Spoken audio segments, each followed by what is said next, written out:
Assalamualaikum warahmatullahi wabarakatuh. Bismillahirrahmanirrahim. Alhamdulillahi rabbil alamin. Wassalatu wassalamu ala sayyidina Muhammadin wa ala alihi wa sahbihi ajma'in. Amma ba'du fahadhihi risalatun mushtamilatun ala al-aqaidid diniyati allati la yas'ul muslima jahluha.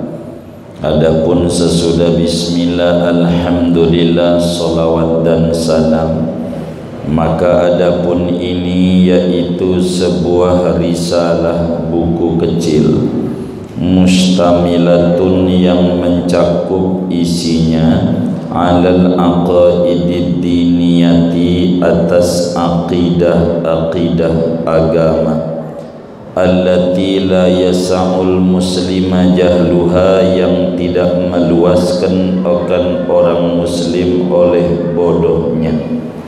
Jama'tuha min kutubil ulama alladzina bihim yukshafu anil qalbil ama. Kami menghimpun akan risalah ini dari kitab-kitab ulama yang dengan ulamalah dibukakan dari qalbu itu kebutaannya.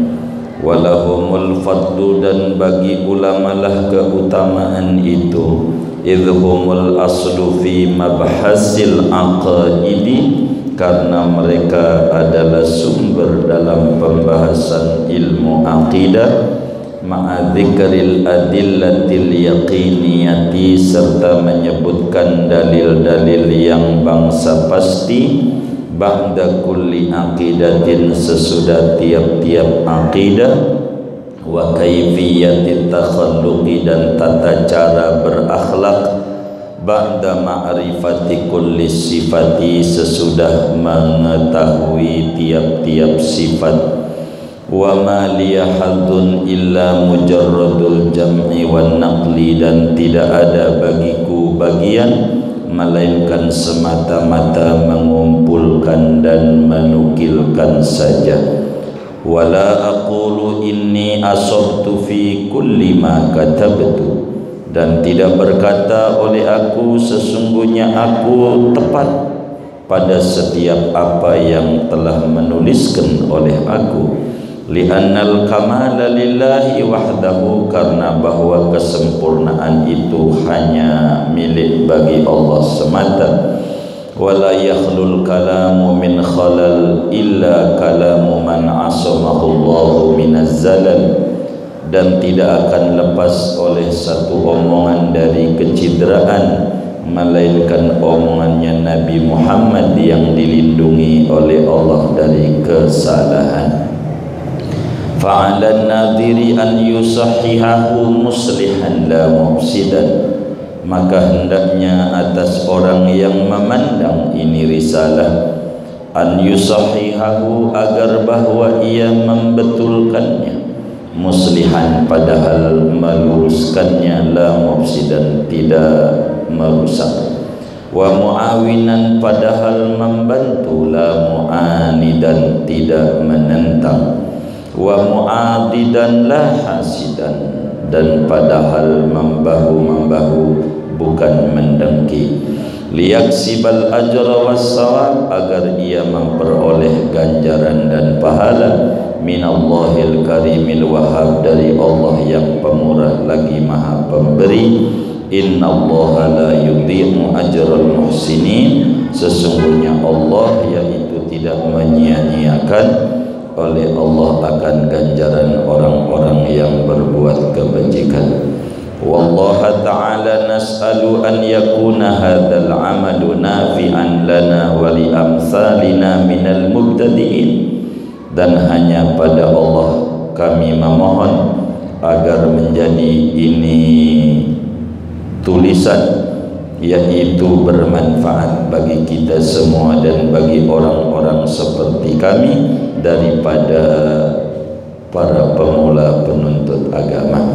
wa an yahdiyana wa abna'al muslimin ila sawa'is sabil, dan bahwa Allah memberikan hidayah kepada kita dan anak-anak kaum muslimin kepada jalan yang lurus. Innahu ala ma yasha'u qadir wa bil ijadati jadir.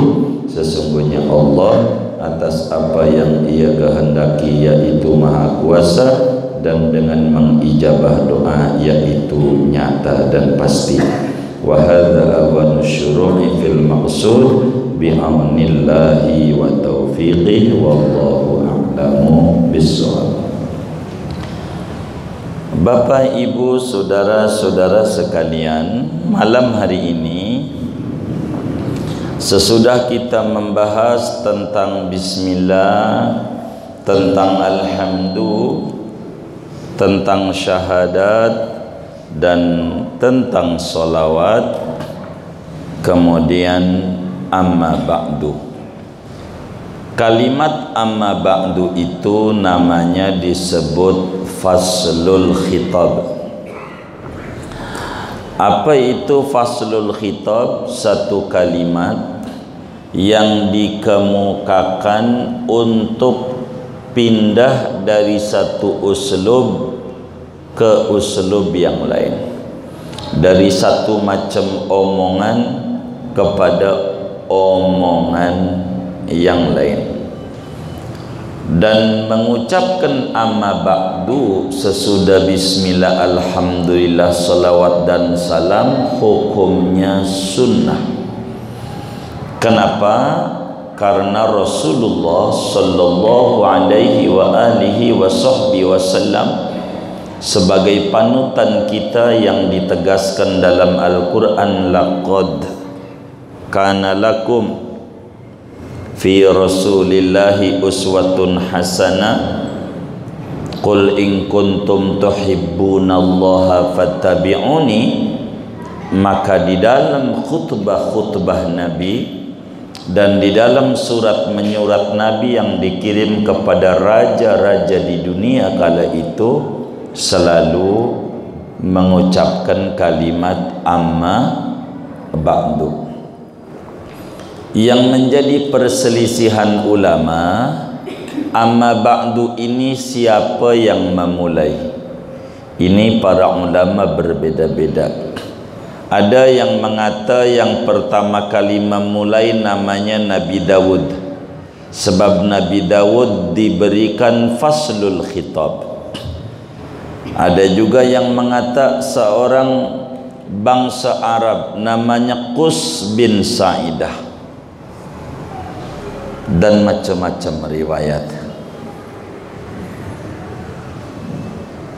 Amma ba'du, boleh dibaca amma ba'du, boleh dibaca amma ba'da, terserah kita. Kalau amma ba'da berarti mudhaf ilaihnya ditakdirkan dibuang juga, tapi ada maknanya, terserah kita lah. Fahadhihi risalatun mustamilatun alal aqaidid diniyati allati la yasa'ul muslima jahluha.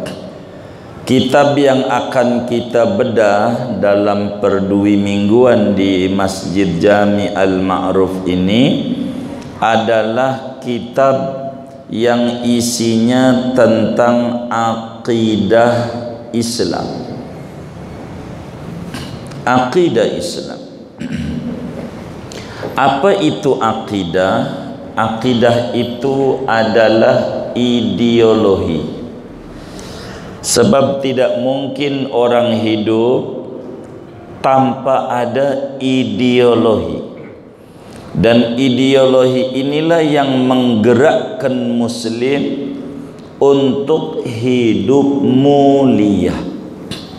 Tanpa akidah, dia hidup akan terombang-ambing oleh keadaan. Jadi akidah itu apa? Secara umum, ma aqadal insanu fi qalbihi jaziman bihi sawa'un kanal haqqu awil batil. Jadi yang namanya akidah adalah ideologi yang dihujamkan di dalam hati sanubari seorang muslim, seorang manusia. Apakah keyakinan itu sesat ataukah keyakinan itu benar? Tapi ini kepercayaan yang dia pegang sekuat-kuatnya. Itulah namanya akidah. Namanya seperti orang non muslim bilang Tuhan tiga, itu kepercayaannya kuat meski itu keliru. Begitu. Itu namanya disebut akidah. Namanya. Nah, akidah Islam adalah satu keyakinan, ideologi yang dihujamkan dalam hati sanubari pemeluk Islam tentang Allah dan Rasulnya. Ini yang disebut akidah. Karenanya saudara, akidah itu adalah motor dalam tindakan, penggerak. Kenapa kita sholat? Karena kita percaya ada Allah, dan Allah itu memerintahkan kepada kita untuk sholat, maka kita sholat. Ini penggerak akidah. Bila akidah ini melenceng, maka gerakan itu tidak ada. Kalau akidah itu menyimpang, meski dia muslim.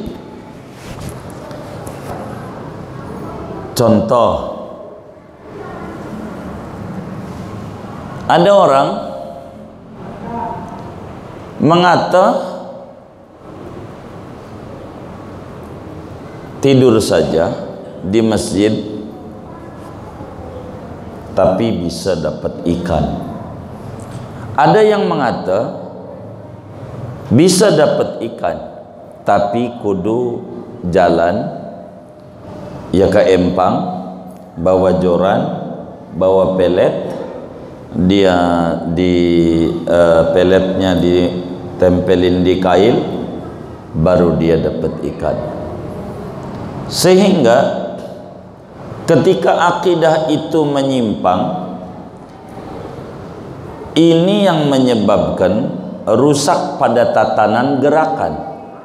Contoh yang gampang, sebelum ngomongin ikan, ini yang hadir nih di Masjid Al-Ma'ruf, ada nggak punya kepikiran, punya kepengenan di hati, pengen ngajarin bebek berenang? Halo, bingung juga sayanya kalau ditanya melotot ini. Ini yang ngaji nih di Al-Ma'ruf nih, ada nggak punya kepemikiran pengen banget ngajarin bebek berenang? Ada nggak pikiran begitu tuh? Hah? Kenapa nggak ada? Hah?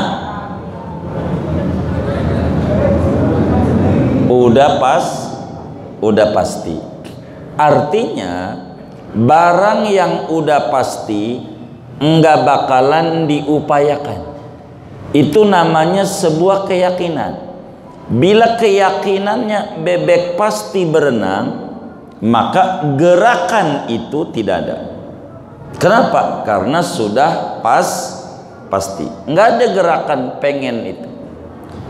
Pertanyaannya bukan itu, karena itu jembatan kami supaya mudah mencerna agama. Nih yang ngaji di Al-Ma'ruf nih, saya mau tanya, pasti masuk surga enggak? Hah? Pasti. Dari mana bilang pasti? Adakah catatan itu bahwa orang kampung Simpruk di Quran pasti masuk surga? Ada nggak tulisan begitu tuh? Hah? Saya tanya lagi, nih yang ngaji nih, pasti masuk surga nggak? Nih jangan kita keluar dari jawaban yang ada. Kami kan kasih pilihan ganda gampang. A pasti, B tidak pasti, C insya Allah nggak ada. Jadi biar nggak lama sama saya, jangan yang kagak dikasih pilihan dijawab, jadinya repot sama saya, panjang. Yang gampang aja. Nih yang ngaji nih di Al-Ma'ruf nih pasti masuk surga nggak? Pas. Dari mana pasti? Hah? Karena ngaji. Jadi ada nggak pengen ngajarin bebek berenang? Saya tanya nih, hah? Pengen nggak ngajarin bebek berenang? Kenapa kagak? Artinya barang pasti nggak bakal dikerjain. Barang pasti. Saya mau tanya, kan udah saya kasih gampang tuh prolognya, turunannya. Saudara nih yang ngaji di masjid nih, pasti masuk surga enggak?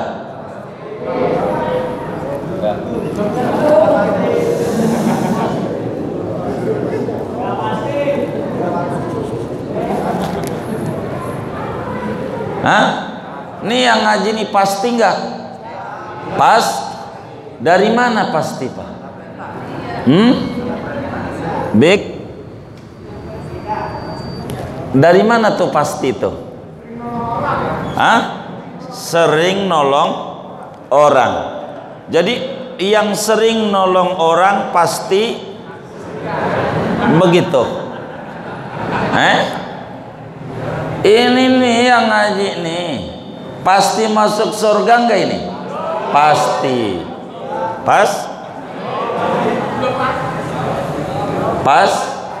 Pasti. Kalau enggak pasti mendingan enggak usah ngaji. Jadi ngaji ini kalau udah pasti ngapain ngaji? Justru bingung. Udah tahu bebek pasti berenang, ngapain ngajarin?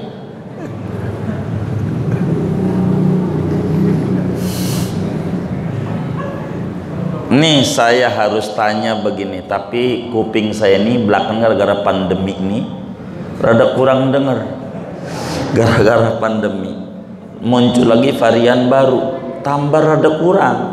Jadi jawabannya yang kenceng biar saya dengar. Nih saudara-saudara yang ngaji di Al-Ma'ruf nih, kepengen masuk surga enggak? Enggak nanya itu dari tadi. Saya mau tanya, kepengen dan pasti itu sama apa enggak? Ini yang harus paham. Kepengen itu apa sama dengan pasti? Hah? Enggak. Kepengen itu cita-cita. Orang sekolah kepengen lulus, udah pasti belum? Belum. Hah? Kan ditanya pasti masuk surga A, B tidak pasti. Kan dikasih pilihannya begitu. Saya ulang lagi nih, ini yang ngaji nih pasti masuk surga tidak? Tidak pasti. Tidak. Ini biar paham. Ini yang ngaji ini pasti masuk surga enggak?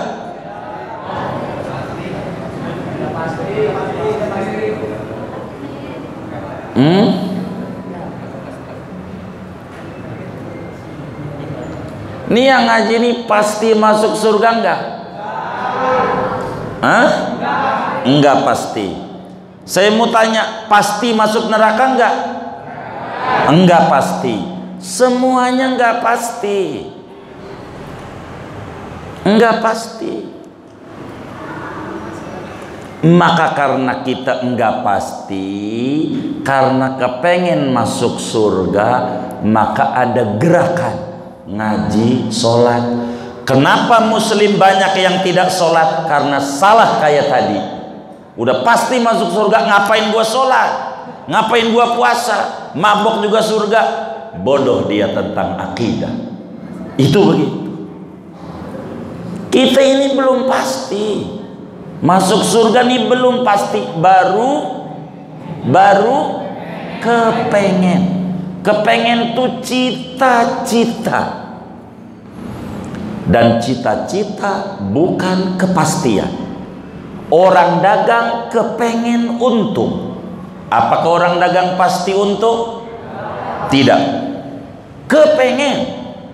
Karena kepengen untung ada gerakan dagang. Karena kepengen masuk surga ada gerakan ibadah. Ini gara-gara kepengen. Begitu. Nabi yang pasti masih ibadah. Kenapa? Nyontoin yang pasti aja masih sholat. Loh, kita yang belum pasti enggak sholat, miring akidah. Begitu. Ini namanya ngaji akidah. Maka al-aqidah hiyal muharrik lil amal. Ideologi itu menggerakkan bagi tindakan. Kenapa kita mau ngaji? Kalau udah pasti dapat ikan, mendingan tidur saja. Kan udah saya kasih contoh tadi. Di masjid udah pasti. Ngapa harus pergi ke empang? Karena pergi ke empang itu keyakinan belum pasti dapat ikan, tapi prosedur kudu ditempuh. Ini ibadah nih, prosedur. Bukankah orang mukmin itu bakal masuk surga? Oh iya, itu keyakinan. Yang menjadi pertanyaan ketika kita mati, iman Islam ada atau tidak? Wallahu a'lam. Kepengennya ada, kepengen, bukan pasti. Maka ngaji dalam rangka menjaga iman jangan sampai lepas. Sholat jangan sampai iman lepas. Puasa Ramadan jangan sampai iman lepas. Kenapa? Karena belum pasti. Sesuatu yang belum pasti kudu diupayakan. Sesuatu yang pasti tidur saja. Ngapain mikirin bebek berenang? Caranya bagaimana? Uang udah pasti. Ngapain mikirin surga? Uang udah pasti. Mendingan mabok, mancing, main, ngeloyo, judi, main perempuan, uang udah pasti. Ini namanya menyimpang akidah. Akidahnya dikata pasti, nggak bisa. Maka akidah ini yang harus ditanamkan di hati. Di hati. Jadi orang Islam itu pasti masuk surga. Apa tuh maknanya? Orang kalau mati membawa iman Islam itu pasti surga. Bukan hidupnya, matinya. Yakni orang sekolah ketika ujian akhir lulus itu bisa lanjut. Bukan kelas satunya nilainya, bukan. Cuman untuk mendapat akhir yang bagus kudu dari awal kudu bagus. Itu begitu. Ini hal yang paling penting di dalam kita ngaji risalah akidah Islam. Belum pasti kita, hanya baru kepengen. Makanya kalau baca ratib, Allahumma inna nas'aluka ridhoka, ya Allah saya meminta dikasih surga. Kalau minta tuh pasti dikasih. Ya belum, namanya juga kepengen. Ini bener apa enggak ini? Hah? Jadi kepengenan bukan kepastian. Makanya kita ngaji. Kalau kita udah pasti surga, mendingan tidur aja. Apalagi kayak begini, enak maghrib tidur nonton TV, enak. Baca WA, nggak perlu baca Quran, nggak perlu ibadah. Buat apa? Uang udah mengerjakan sesuatu yang udah pasti, pekerjaan sia-sia. Karena kita ini belum, iman harus dijaga, maka dibimbing lagi sholat juga, ihdinas siratal Ya Allah, kasih kami hidayah jalan yang lurus, maknanya agama Islam. Beri kami kelanggengan dalam Islam ini. Biar apa? Biar dapat surga. Begitu. Cuman kita ini terlahir muslim tanpa perlu mencari-cari karena ayah bunda kita muslim. Kita ini harus bertanya, kenapa saya muslim? Dan mengapa Islamku pertahankan sampai saya mati? Ini bisa beda-beda jawabannya. Dan ini kudu ada di otak kita,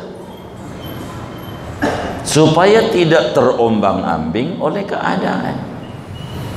Oleh karena itu, kemantapan akidah agama yang disebut aqaid ad-diniyah dalam hati seorang muslim adalah keberuntungan yang luar biasa yang dia harus syukuri. Sebab bila akidah telah terhujam dalam jiwa muslim, maka dia bakal bergerak mengikuti Allah punya aturan, enggak selagu-lagunya, karena sudah punya pedoman. Ada ideologi yang dia hujam dalam hati, dan kitab ini membedah itu. Allati la yasa'ul muslim jahluha, yang muslim tidak boleh bodoh, yakni muslim kudu tahu tentang akidah. Sebab ini ilmu adalah ilmu yang pertama kali wajib dipelajari. Di dalam kitab Zubad dijelaskan, awwal wajibin alal insani ma'rifatul ilahi bistiqani. Mula-mula yang wajib kepada seorang anak manusia adalah mengenal Tuhan dengan yakin. Kita kudu kenal Allah. Kenapa? Imam Ghazali di dalam kitab Al-Iqtisad fil I'tiqad menjelaskan la tasihul ibadah illa ba'da ma'rifatil ma'bud. Ibadah tidak bakalan sah sebelum kita mengenal yang disembah itu siapa. Jadi ibadah ini berkenaan siapa yang kita tuju dalam hidup kita.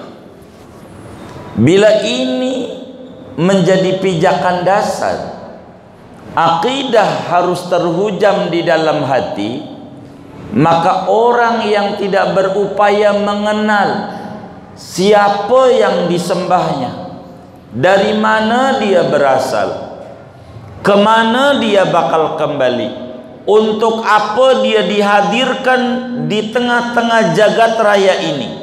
Apakah untuk menambah dosa yang telah menghitamkan dunia ini, menjadi porak-poranda dengan musibah silih berganti datang, ataukah untuk menjadi khalifatullah fil ardi? Ini yang harus direnungi oleh dia. Orang yang tak mengerti yang disembahnya siapa adalah orang yang dungu, orang yang tidak mengerti. Bagaimana mungkin dia menerima dengan penuh senang hati ketidakmengertian diri tentang siapa yang disembah?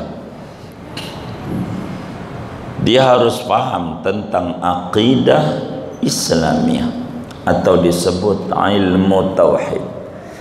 Ini wajib kita belajar biar mantap siapa yang disembah kita ini, supaya kita benar-benar dalam jalanin hidup enggak asal kita hidup, punya tujuan yang jelas. Itu begitu.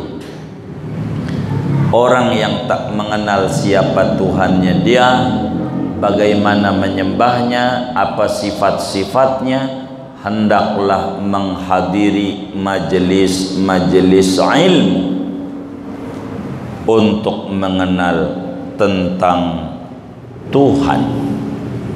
supaya dia tidak salah, supaya dia mengerti, terarah, terukur, hidupnya berarti di dunia, bermakna di akhirat. Ini pijakan dasarnya adalah akidah yang benar. Buku ini dikutip dari berbagai kitab-kitab ulama. Tanpa ulama kita kayak binatang. Sebab Quran hadis namanya air dalam termos. Air dalam termos. Kalau kita langsung minum dari termos, melepuh, maka kudu dituang di gelas. Yang bisa nuangin di gelas ulama. Kita minum dari gelas, itu enak. Nah, kita ini enggak ketemu dengan Nabi Muhammad, kita tidak sezaman dengan Nabi, maka ulama bukukan kitab-kitab tauhid.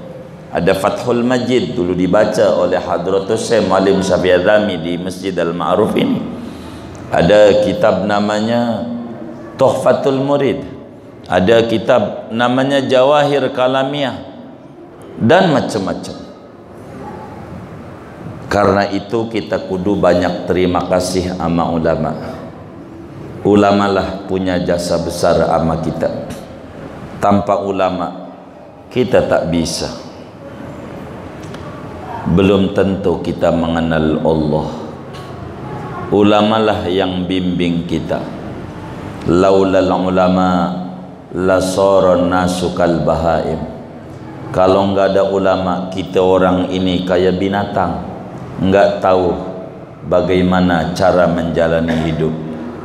Coba lihat binatang, sapi aja, pagi pergi ke sawah, siang makan, istirahat, terus ngebajak sawah lagi sampai jam 5, terus pulang ke kandang. Mau ngapain? Istirahat, tidur, besok pagi ke sawah lagi, siang makan, ke sawah lagi, sore pulang ke kandang, istirahat, makan. Itu sapi. Bila kita yang dikasih akal oleh Allah dibanding sapi, pagi pergi ke kantor, siang makan, kerja lagi, jam 5 pulang ke komplek untuk istirahat, tidur. Pagi begitu, wala zuhur, wala asar, wala maghrib, wala isya, wala subuh. Di mana kelebihan akal yang Allah beri kepada kita? Bila program hidup untuk makan. Sapi juga bisa hidup untuk makan. Apakah makan untuk hidup? Begitu.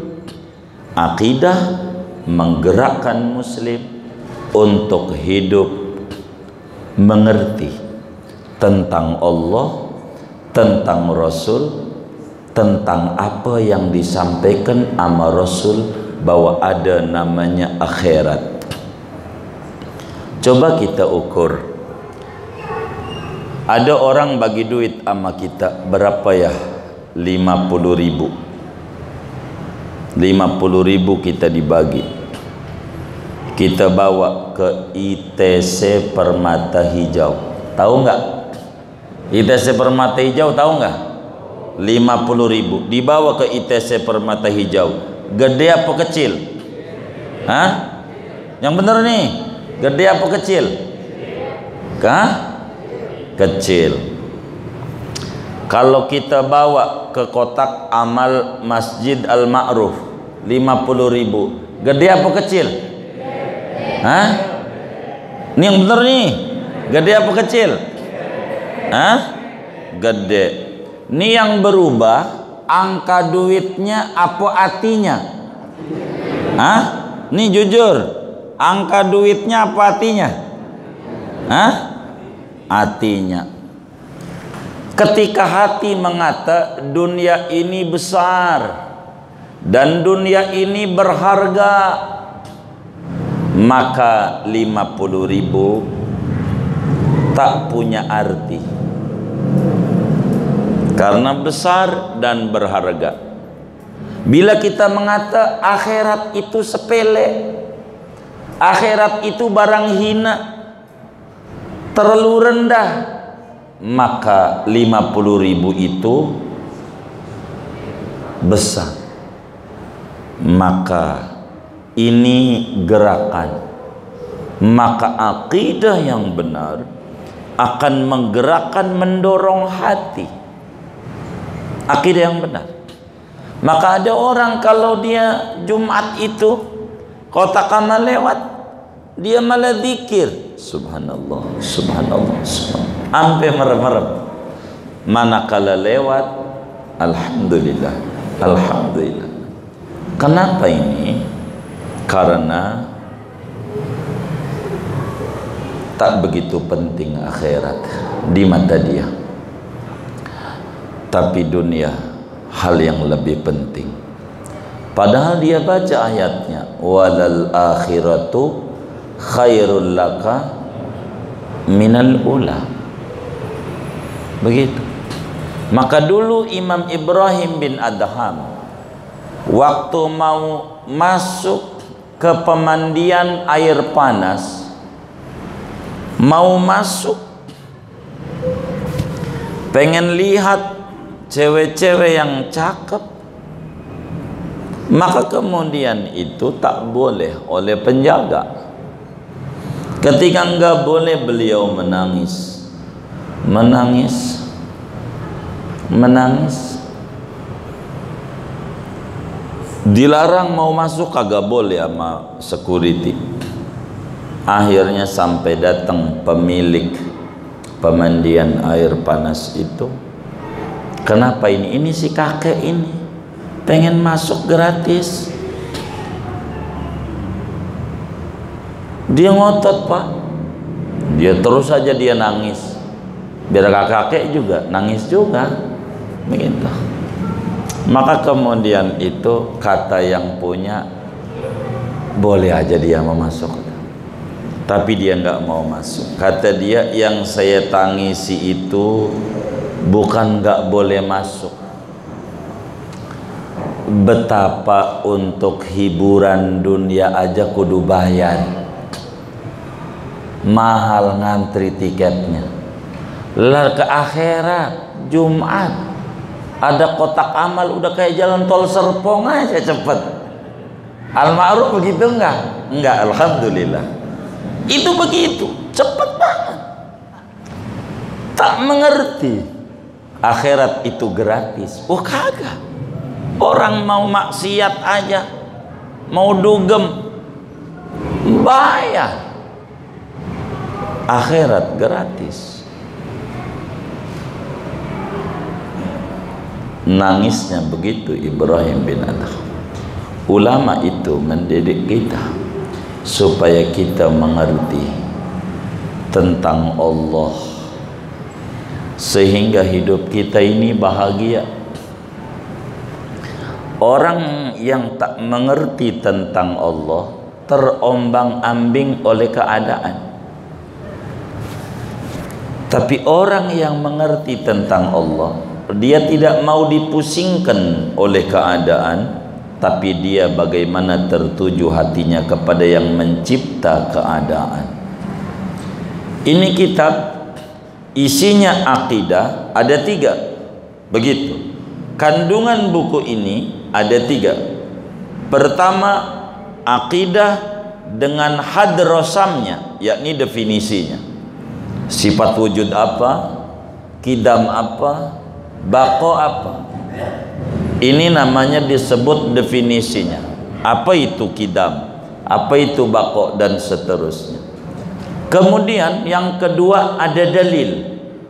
Sebab mengerti akidah tanpa mengerti dalil akan diragukan ma'rifatullahnya,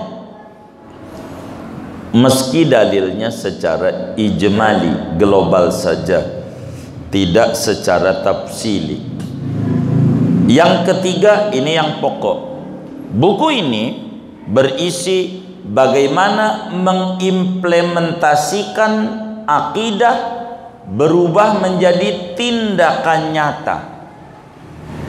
Jangan sampai umurnya udah 20 tahun ini malam, 30 tahun ini malam, 40 tahun ini malam, 50 tahun ini malam, 60 tahun ini malam, hanya baru tahu wujud kidam bako, wujud kidam bako, wujud kidam bako, hayang udud teboga rokok.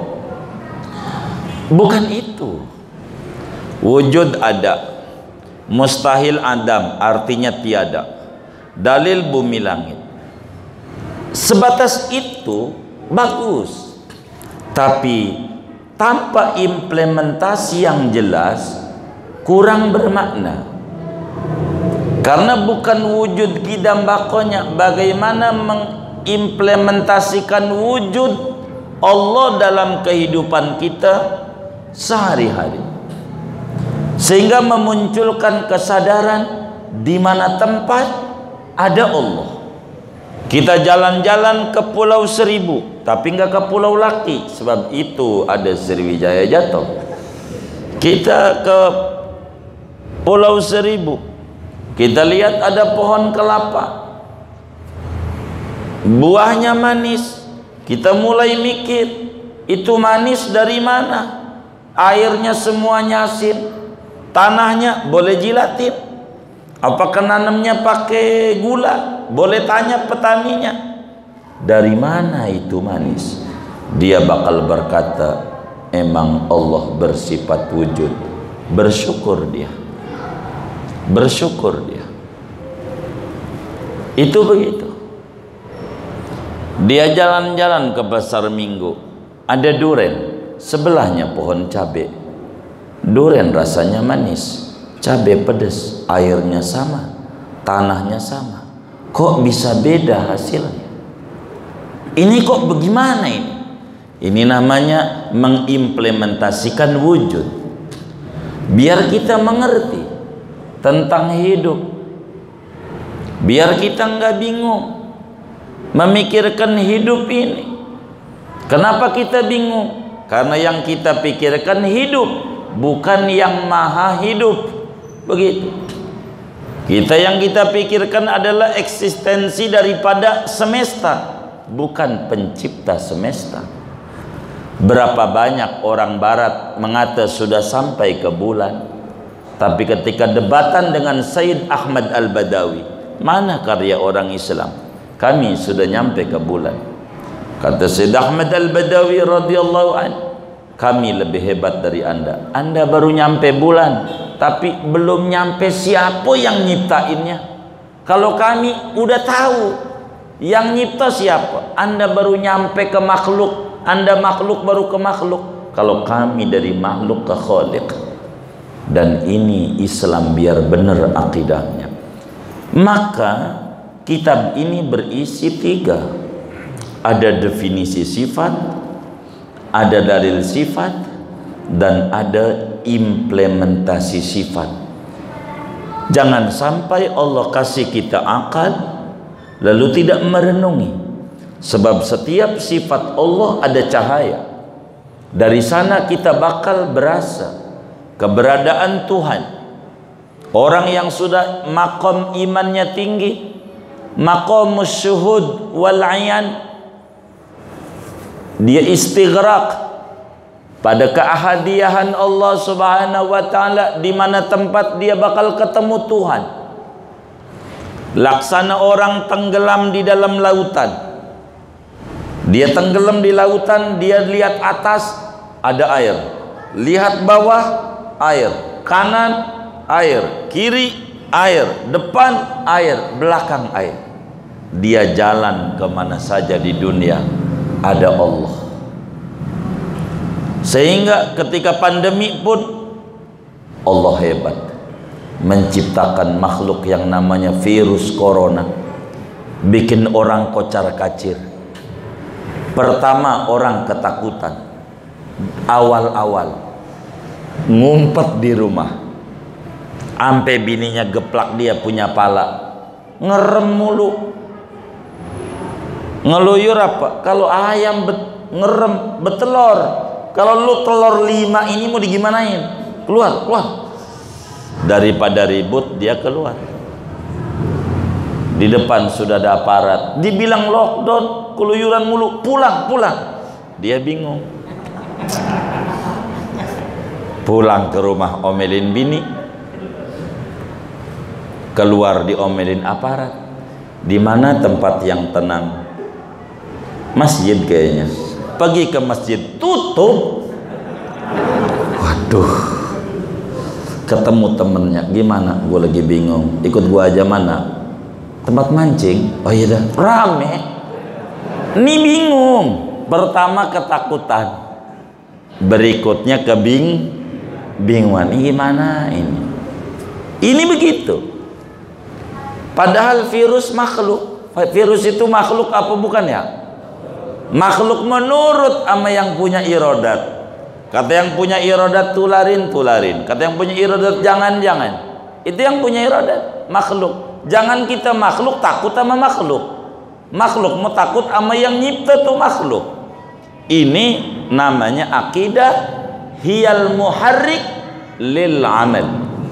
Akidah itu menggerakkan bagi sebuah tindakan supaya kita tidak kebingungan. Coba difilmin dari rumah ujung sana Cidodol, ikut ngaji malam,